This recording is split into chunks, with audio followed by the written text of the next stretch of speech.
ایک فقیر آیا امام حسن علیہ السلام کے پاس. اب امام حسن کا دسترخوان، اللہم صلی علی محمد وعلی محمد. امام نے خلاصہ یہ کہ اسے 500 درہم عطا کیے. پھر وہی فقیر گئے امام حسین علیہ السلام کے پاس. امام نے کہا کہ میرے بھائی کیا نہیں گئے تھے؟ کہا کہ وہاں سے ہو کے آ رہا ہوں. کہا انہوں نے کتنا عطا کیا؟ کہا 500 درہم.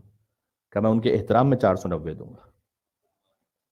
امام حسن علیہ السلام کے احترام میں کہ امام حسن علیہ السلام کا رتبہ رہے باقی اس اعتبار سے کہ یہ نہ کہا جائے کہ حسن نے بھی اتنا ہی دیا حسین نے بھی اتنا ہی دیا. نہیں، حسن نے زیادہ دیا اور حسین نے 490 دیے.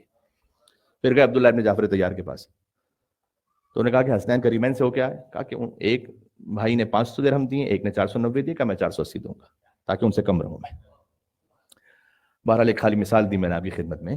تو چاہے سخاوت ہے، چاہے خوش اخلاقی ہے، ہر ایک کے پھر اپنے اپنے آداب ہیں، اس کا خیال رکھیں آپ. یہ نا یہ بات ذہن میں آ رہی ہے. لیکن بہرحال کسی طریقے سے آپ کوشش کریں کہ شیطان کو حاوی نہ ہونے دیں، کامیاب نہ ہونے دیں. اللہ تعالیٰ پتہ ہے کہاں کہاں سے ہدایت کرتا ہے. اس کے لیے آپ متصل رہیں قرآن اہل بیت علیہ السلام کے ساتھ. ایک واقعہ چھوٹی سی بات میرے ذہن میں آ رہی ہے. آغا محسن قراتی صاحب نے خود سنایا. کہتے ہیں کہ ایک خاتون کا مجھے خط آیا اور انہوں نے کہا کہ میں آپ کا شکریہ ادا کرنے کے لیے خط لکھ رہی ہوں اس لیے کہ میری زندگی کو بچایا آپ نے. کہتے ہیں میں نہ ان خاتون کو جانتا ہوں، نہ کبھی حتیٰ فون پر بھی بات، کچھ بھی نہیں. تو خط میں انہوں نے آگے لکھا، ای میل کا تو سسٹم نہیں تھا، خطوط کا تھا. تو کہتے ہیں کہ اس خط میں انہوں نے لکھا آغا محسن قراتی وہ ہیں کہ جن کا تفسیر قرآن کا پروگرام ایوری ویک ایران کے کسی نہ کسی چینل پر نشر ہوتا ہے، یا تفسیر قرآن کا یا دعاؤں کا. کہتے ہیں خاتون نے لکھا کبھی اللہ کو کسی کو بچانا ہو تو دیکھیں.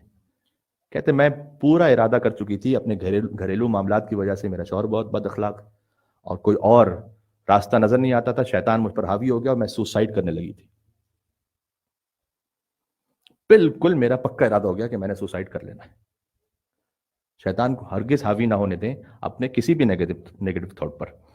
تو یہاں تک کہ وہ میں نے پھندا بھی تیار کر لیا پنکھے سے لٹکنے کے لیے. سیلنگ فین جو ہوتے ہیں جو یوزولی کامن ہے انڈیا پاکستان وغیرہ میں، تو وہاں پہ میں نے بالکل پھندا بھی تیار کر لیا اور میں اپنے گلے میں اسے ڈال چکی تھی.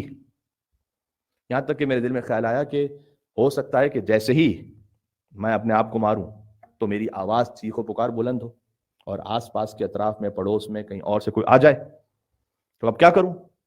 گھر میں سامنے ٹی وی تھا، ٹی وی کھولوں، اس کی آواز اتنی زیادہ بلند کر دوں کہ میری چیخ و پکار کسی کو سنائی نہ دے.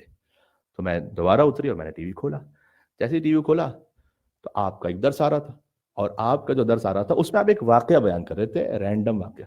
اور اس میں یہ فقرہ آیا کہ اے خاتون جو آپ خودکشی کا ارادہ رکھتی ہیں تو آپ یہ سمجھ رہی ہیں کہ اس کے بعد کیا آپ کے مسائل حل ہو جائیں گے، کیا معاملات ٹھیک ہو جائیں گے؟ اس کے بعد تو اگر حرام موت ہے تو اس سے آگے اور جہنم ہے. تو کیوں اپنے آپ کو ان دنیا کے معاملات کی وجہ سے اس جہنم کی طرف لے کے جاتی ہے؟ اللہ جسے ہدایت کرنا چاہے نا